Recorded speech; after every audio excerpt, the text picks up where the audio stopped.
The formula for calculating the minimum variance portfolio, which consists of two securities, is weight of security, A, for the allocation of the first security, which will also determine the share of the second security, equals variance of B, the variance of security B, minus standard deviation of A, the standard deviation of security A, times standard deviation of B, the standard deviation of security B, times correlation coefficient between security A and security B, divided by variance of A plus variance of B minus 2 times standard deviation of A times standard deviation of B times correlation coefficient between the two securities.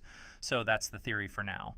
Let's move on to an example to understand how to calculate the minimum variance portfolio.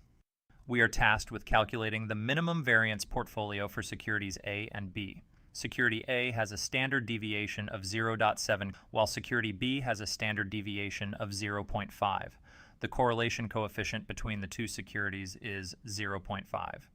Substituting these values into the formula, we get weight of security A equals 0.5 squared for the variance of security B minus 0.7 for the standard deviation of security A times 0.5 for the standard deviation of security B times 0.5 for the correlation coefficient between the two securities divided by 0.7 squared for the variance of security A plus 0.5 squared for the variance of security B minus 2 times 0.7 for the standard deviation of security A times 0.5 for the standard deviation of security B times 0.5 for the correlation coefficient.